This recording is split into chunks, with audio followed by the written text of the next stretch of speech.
warm-up tosses, and he will face Ryan Black, Trey Phelps, and Daniel Jackson. Sims on the year, 3-0, a 3.55 ERA. This will be his 6th start, and he's allowed 18 hits and 12 runs in 25 innings. He's walked 9 and struck out 27. The opposition hitting just 198 against him. His fastball will be 92 or 93. He might peak out around 94 or 95. He throws a splitter, Will Coggin told me, that might look like a changeup, but they said it's a splitter that'll hit down in the low 80s. So we'll see how the Dogs approach Sims here as we are just about underway. Your marker 7 first pitch will actually be at 4:03 Eastern as Sims delivers to Black. A strike at 94. Marker 7 Coastal Grill, walking distance from Foley Field at the corner of Lumpkin and Millage, with the best deck in Athens for lunch or dinner. Marker 7 Coastal Grill. Here's the 0-1. 0-1 to Dewar. The pitch. 94 on the heater for strike 2. Dewar's been their best hitter this weekend. He's 3 for 7. He's also walked. And out in left field, and I'm not saying this to be funny, he's watched a lot of balls go over his head out of here. Here's the pitch. This one's a chopper on the left side to Phelps. He'll only have one play, throws on to first to get Dewar. It's a 5-3 ground out to score the run, and A&M has a lead for the first time this weekend. That's how well things have gone for the Dogs. Now he's taking advantage of the free bases. The walk and the wild pitch. So Dewar drives in his 25th run of the season. And there's 2 away as the DH, Blake Benderup, stands in and lashes this one out into left field.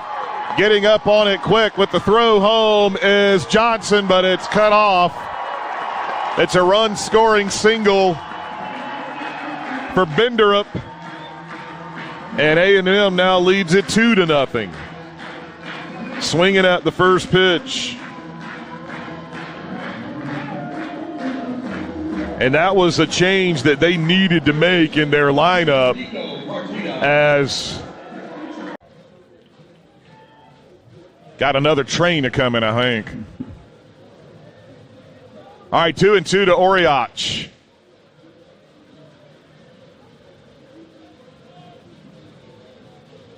Here's the pitch. This one's lifted out to deep right field. Going back is Keel, and that ball is out of here.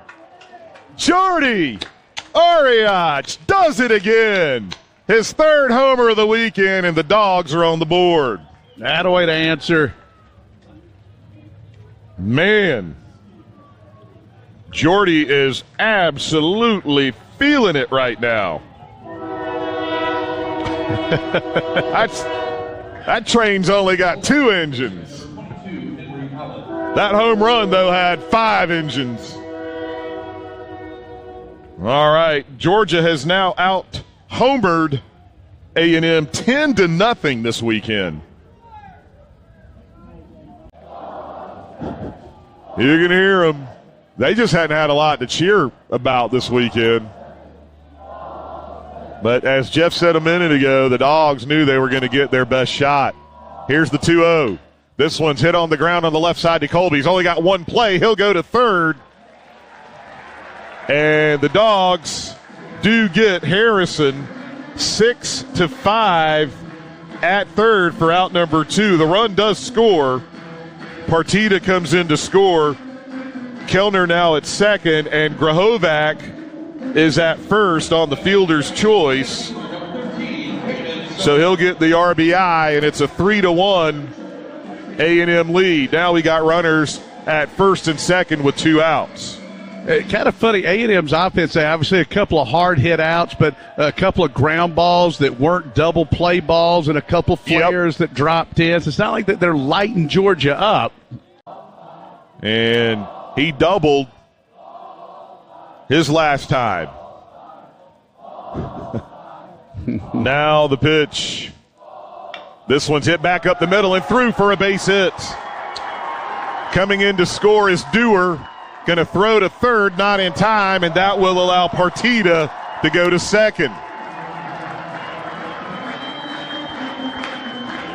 4-1 Texas A&M.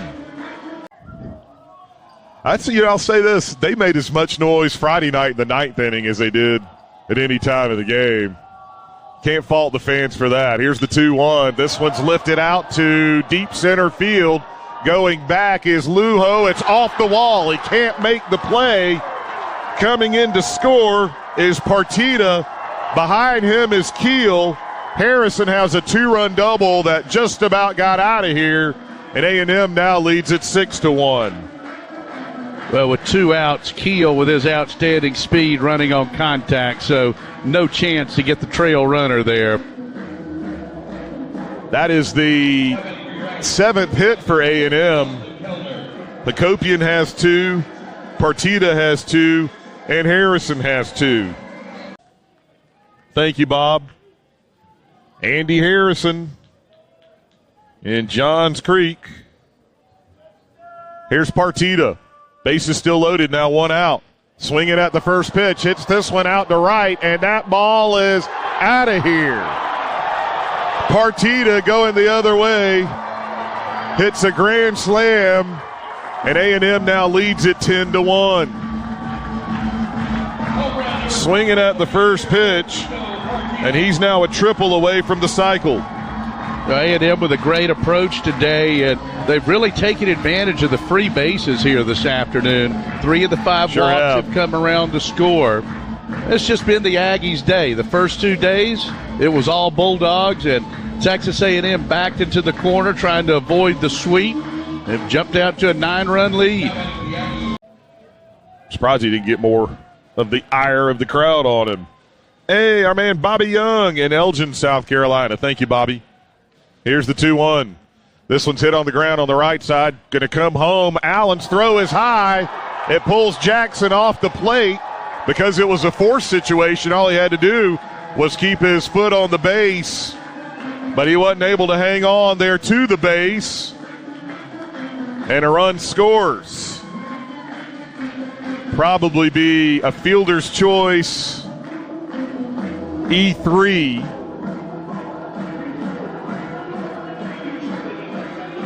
And now it's 11-1.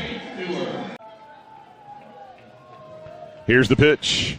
Going down the left field line. That is a fair ball. Dewar just reached out and hit that one down the left field line. 2-run score. And it's now 13-1 Aggies. That is a 2-run double for Dewar. And still nobody out here in the inning. 13-1. Here's the 1-1. This one's lifted out to center. Lujo underneath. He will make the catch. That'll be plenty deep for both runners to advance. Hakopian comes in to score, and Dewar goes to third, and it's now 14-1 on the sac fly by Benderup.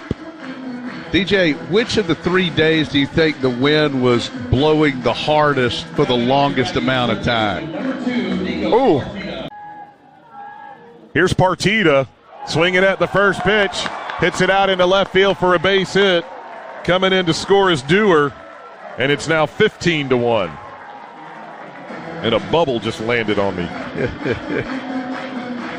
Now they're irritating. Partita is now 4 for 4, including a grand slam.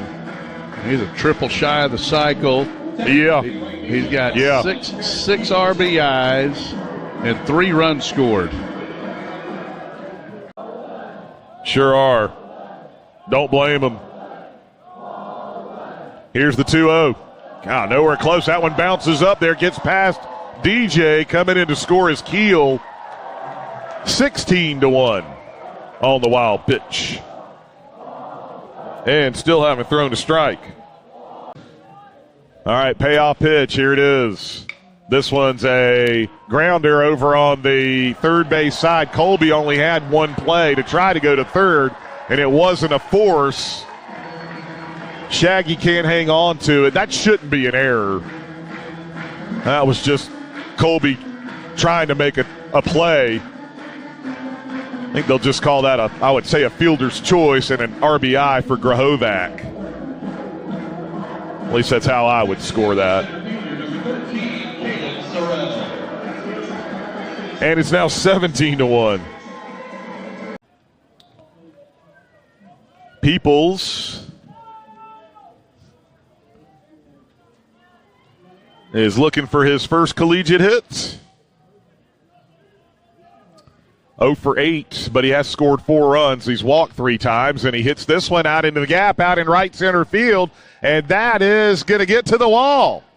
Ty does have his first collegiate hit, and a good job there on the pinch hit. 2-run double by Mr. Peoples, and that cuts the lead to 17-3.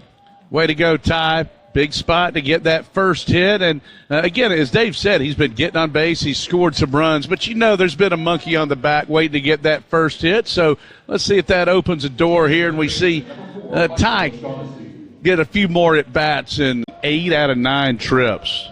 Yeah. Harrison struck out in the 4th. That's the only time that he didn't reach. Here's the 3-1. Misses high ball 4, 18-3. Back-to-back walks by Stevens. And A&M, Arcamone the runner at second with 2 outs. 1-1 the count here to Lujo. And this one is hit high out to left. Going back is Erickson, and that's out of here. Rylan Lujo with his 3rd home run of the season. It's a 2-run shot, and that cuts the lead to 18-5. There you go, Rylan. Second homer of the day for the Dogs. And that is 11 on the weekend. Just up the road from Athens. Here's the 2-2. This one's hit high out to right. And coming in is the right fielder, Wilson. He'll make the catch, and that'll do it. A&M run rules the Bulldogs today, winning by a score of 18-5. 5 runs, 4 hits, 1 error, and 2 men left for Georgia. 18 runs, 16 hits, no errors, and 10 men left for Texas A&M. Dogs still win the series, but A&M wins the finale 18-5. The postgame show is coming up next on the Georgia Bulldogs Sports Network.